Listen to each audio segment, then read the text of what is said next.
என்னுடைய கவனமான நேயர்களே, உங்க எல்லாருக்கும் நான் வணங்குறேன். சிவனுடைய சூத்திரங்களை பத்தி தமிழ்ல மொழிபெயர்ச்சி பண்ணப்பட்ட ஓஷோவோட சொற்பொழிவுகள். உன்னுடைய செயலோட எண்ணம் இருந்துகிட்டே இருக்கிற வரைக்கும் இந்த இயற்கை திரும்ப திரும்ப இந்த உலகத்துல உன்னை உருவாக்க வைக்குது. அப்படிதான் நீ இந்த உலகத்துல திரும்ப திரும்ப பிறக்கிற. ஒரு மிருகமாவோ, ஒரு பறவையாவோ, ஒரு மரமாவோ, இல்ல ஒரு மனுஷனாவோ நீ பிறக்கிற. நீ எந்த மாதிரி ஆசைப்படுறியோ இந்த இயற்கையும் அதே மாதிரி தான் உன்னை உருவாக்கும். நீ எப்படி இருக்கணும்னு விருப்பப்படுறியோ, நீ என்ன செய்யணுன்றத நினைச்சிருந்தியோ அதே மாதிரியே நடந்துரும். உன்னுடைய எண்ணங்கள்ல இருக்கிறது பொருளா மாறிடும். அதனால நீ ஆசைப்படுறப்ப கூட யோசிச்சு சிந்திச்சு ஆசைப்படணும். ஏன்னா இந்த ஆசைகள் எப்படியாச்சும் ஒரு நாள் நிறைவேறிடும். ரொம்ப நாளா ஒரு பறவைய வானத்துல சுதந்திரமா பறக்கிறத பார்த்துட்டு நீயும் ஒரு நாள் பறவையா மாறணும்னு நினைப்ப. அதுவும் ஒரு நாள் நடந்துரும். உனக்குள்ள நீ சேகரிக்கிற ஆசைகள் எல்லாமே ஒன்று சேர்ந்து ஒரு விதையா மாறிடுது. இந்த இயற்கை உனக்கு உடலை மட்டும்தான் கொடுக்குது. ஆனா உன்னுடைய உடலுக்கு உருவம் கொடுக்கிற கலைஞன் நீயே தான். உன்னுடைய உடலுக்கு ஒரு வடிவத்தை கொடுக்கறது தான் இந்த கலைக்கு அர்த்தம். உன்னுடைய ஆசைகள் தான் உன்னுடைய அடுத்த உருவத்தை நிர்ணயிக்குது. என்னைக்காச்சும் நீங்க தூங்கறதுக்கு முன்னாடி கவனிச்சிருந்தீங்கன்னா, கடைசியா எந்த சிந்தனையோட நீங்க போய் படுக்கிறீங்களோ காலையில எழுந்ததும் அதுதான் உங்களுடைய முதல் சிந்தனையாகவும் இருக்கும். இரவு முழுவதும் நீ தூங்கிட்டு இருந்த அது வரைக்குமே உன்னுடைய அந்த சிந்தனை ஒரு விதைய போலவே உள்ளே இருந்திருக்கு. கடைசியா விட்டு போன விஷயம் மறுநாள் ஆனதும் அது முதல் விஷயமாயிடுது. நீ சாகுறப்ப இந்த உடலை விட்டு பிரியறப்ப கூட அந்த கடைசி நொடியில உன்னோட வாழ்க்கையில நீ சேர்த்து வச்ச ஆசைகள் எல்லாமே ஒன்று சேர்ந்து ஒரு விதையா மாறிடும். இந்த விதை தான் திரும்பவும் கர்ப்பமாகும். எந்த எண்ணங்களோட நீ மறைறியோ அதே எண்ணங்களோட நீ திரும்பவும் பிறக்கிற. இப்ப நீ என்னவா இருக்கிறியோ அதுக்கு முழு காரணம் உன்னுடைய செயல்கள் மட்டும்தான். உன்னுடைய இந்த நிலைக்கு வேற யார் மேலேயும் பழி போட முடியாது. ஏன்னா உன்னுடைய பழிய சுமந்துக்க இங்க இன்னொருத்தவனே கிடையாது.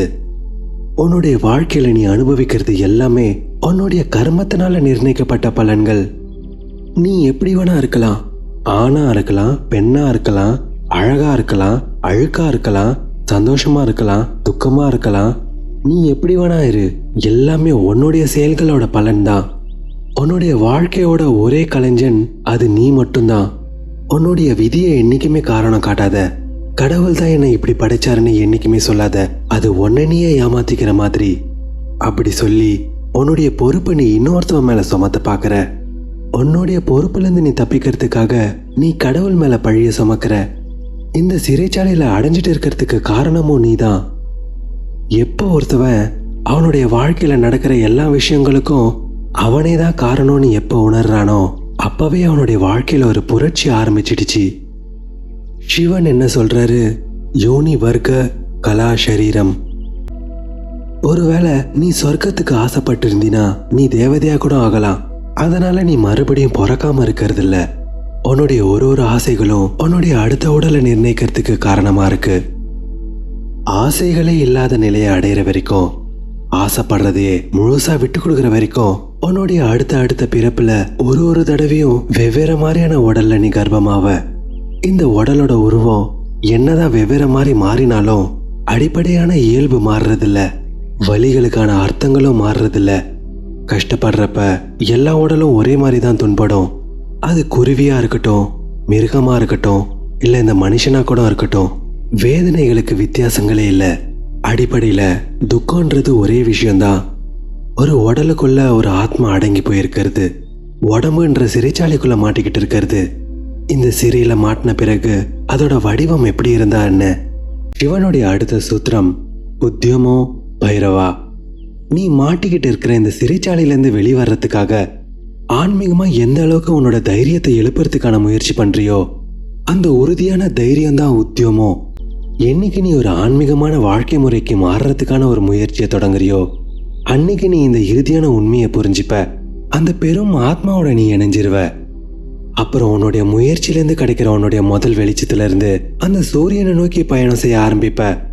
முதல் முறையா இது எல்லாத்தையும் விட்டு விடுவிக்கணும்ன்ற எண்ணம் உனக்குள்ள உருவாயிருக்கு. இதுக்கப்புறம் உன்னுடைய இலக்கு ரொம்ப தூரம் இல்ல. நீ எடுத்து வச்ச முதல் பாதையே உன்னுடைய யாத்திரையில நீ கடந்து போக வேண்டிய பாதி தூரம். இந்த விடாப்பிடியான முயற்சி தான் பைரவா. உத்யமோ பைரவா. உன்னுடைய இலக்கை போய் அடையறதுக்கு ரொம்ப நேரம் எடுத்துக்கும். இருந்தாலும் நீ கண்டிப்பா அடைஞ்சிடுவ. அதுக்கான முயற்சி நீ இப்ப தொடங்கிட்ட.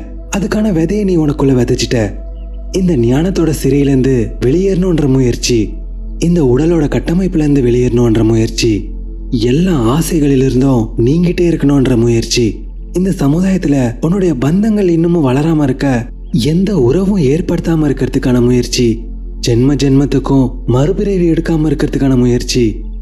எப்ப நீ இந்த எல்லா விஷயங்களையும் உனக்குள்ள உறுதியாக்கிக்கிட்டு உன்னுடைய மயக்க நிலையை நீ உடைச்சு உள்ள இருக்கிற உன்னுடைய விழிப்புணர்ச்சியோட இணையணும்னு நினைக்கிறியோ, அப்ப நீ பைரவனா மாறுற.